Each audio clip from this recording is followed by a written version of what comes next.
football. It's personal between me and you, and I'm going to do you some serious harm, you big stiff idiot.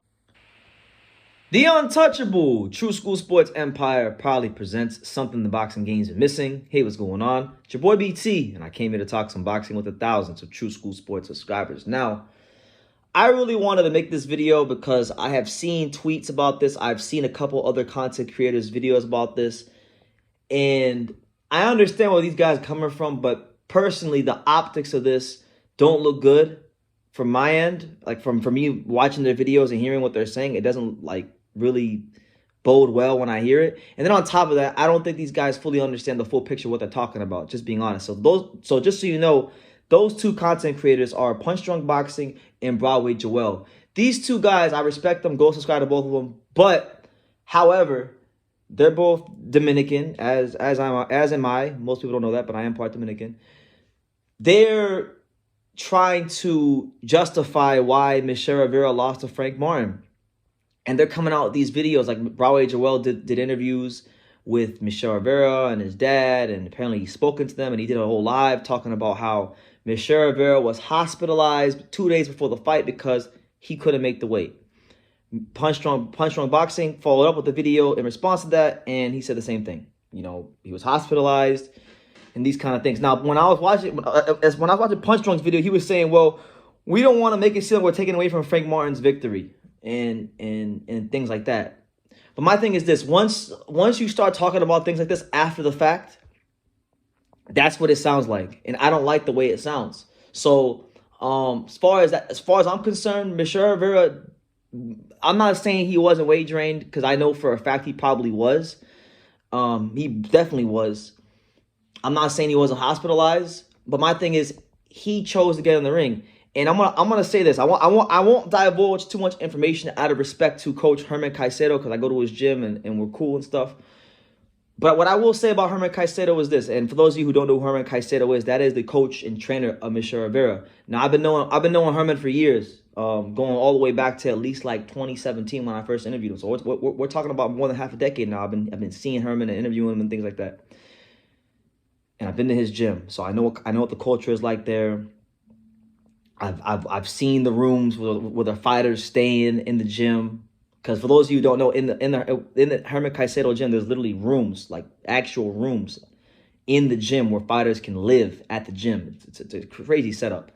But one thing I know about Herman, because he's got a couple fighters I know, I actually personally know in his stable, apart from Michel Rivera.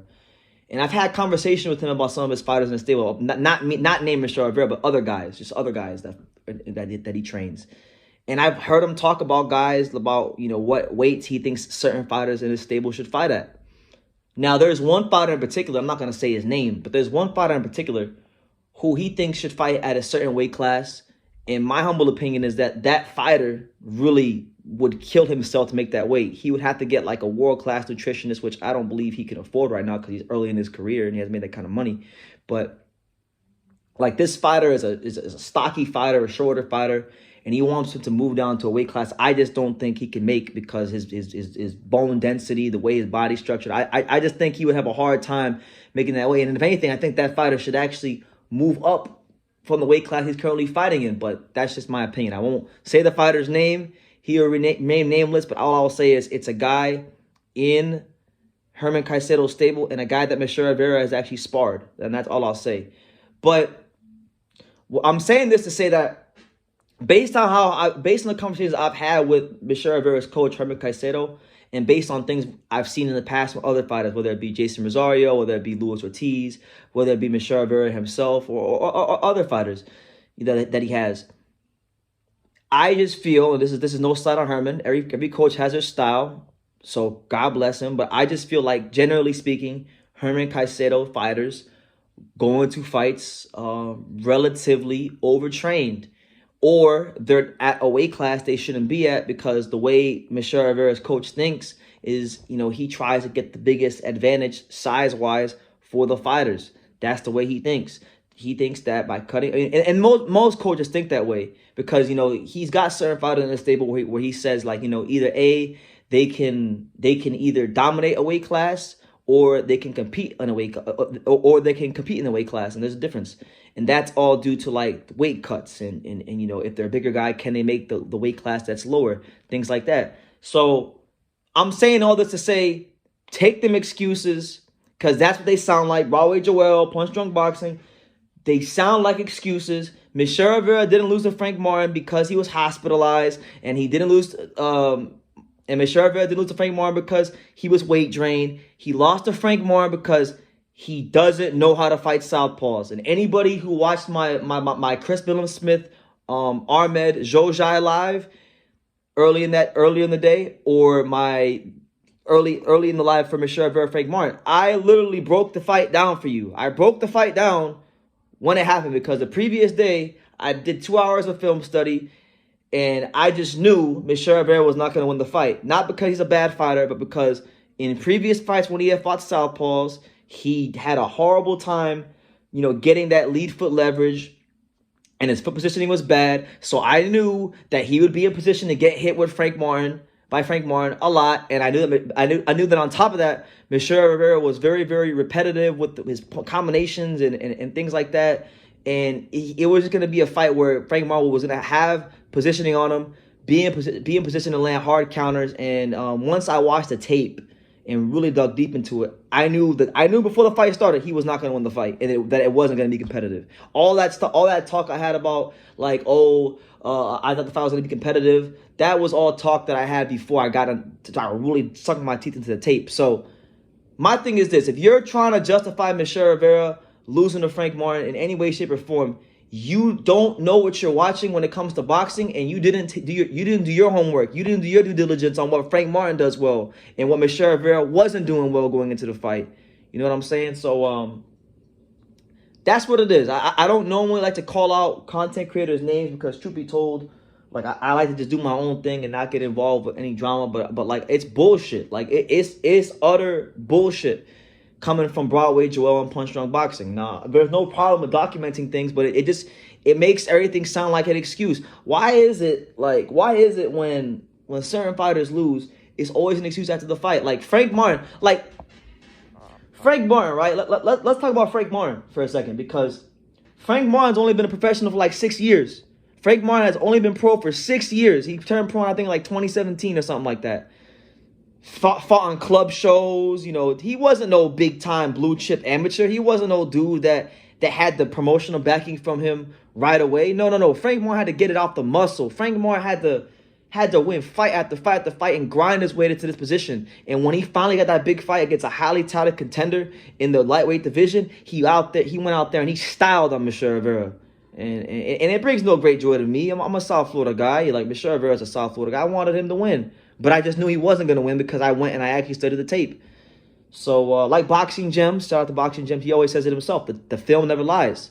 So I would advise all content creators, before you go popping off the mouth and shooting your narratives, go learn boxing, man. Go learn some fucking boxing, because when I hear these guys who I know Punch Drunk knows boxing, so I'm not going to disrespect Punch Drunk. And I've heard Broadway Joel talking. He knows boxing too. These guys know boxing. They got great channels. I'm not slighting them. But like, when they come out here with these videos, it's bullshit. It's absolute bullshit. So I'm going to leave it at that. They can watch this video. I'm saying my piece. You know, I respect them. But I just think that it makes Michel Rivera look like a cornball, honestly, for the excuses. And it does. Even if you say, oh, we're not trying to take away from Frank Martin's win, it looks like you're trying to take away from Frank Martin's win, and that's not cool. So I'm gonna leave it at that. Y'all can make it that what you will. Make sure you guys take the time to subscribe. And like I say in every single one of these videos, you can love me or you can hate me, but I'm just a kid from Daniel. So until next time, take care, guys. On that note, let me be a little positive towards the end of the video. Respect to Michel Rivera for getting in the ring, because this is a fight that he had. It was a big fight in his career. He had every reason to pull out. He still fought, because he's a fighter. That's what fighters do. Fighters have egos. The blame shouldn't fall on him, nor should criticism fall on him. Not as much on him as far as the weight's concerned. Boxing-wise, yes, because he can't fight southpaws. But weight-wise, and if he was hospitalized and being weight trained, then that falls on his team, Kaisero, all them guys, because It's not like I would find it very hard to believe that this has become a new issue, because I've seen Michel Rivera in person plenty of times. Big, tall, lanky, rangy. I've always wondered how the hell he got to 35. He's long, big, tall, and long as far as, you know, that weight class is concerned. But I respect him. I respect Michel Rivera at least for giving the boxing fans a great interview after the fight, not with Showtime, but with Broadway Joel himself. And I give Broadway Joel all the credit in the world for the hard work he's done in being in position to do that with Michel Rivera. So it's no slight, it's no hate. I just want to make my point clear that when you start talking about things like this after a fight, it's always going to sound like an excuse. And I don't believe anything would have been different if Michel, let's just say in a perfect world, Michel Rivera was not weight drained and he was fully hydrated. I don't think it would have made a difference, because the problem he had and the reason he lost that fight was a boxing technical thing, and they never corrected it in the gym. He, along with Herman Kaisero, never corrected it in the gym or in their fights. And when they fought someone like Frank Martin, who presented some of those same problems they had in the past with more attributes and more talent and more ability and more explosiveness, they didn't have the answers. And so this is a big wake-up call for Michel Rivera to change some things, to tweak some things in his approach so far as boxing is concerned. Because he's got one of the best jabs at 135.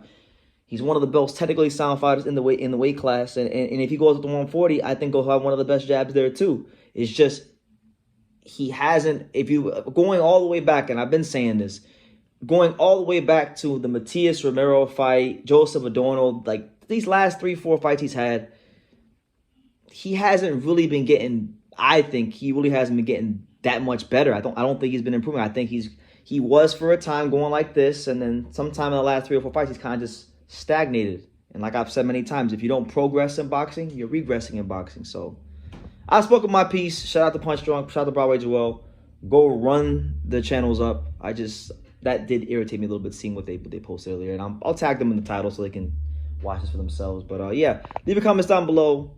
Take care. God bless. Thank you for watching another video on the untouchable True School Sports Empire. For more great boxing content just like this video, click right here and make sure you subscribe. Much love from sunny South Florida.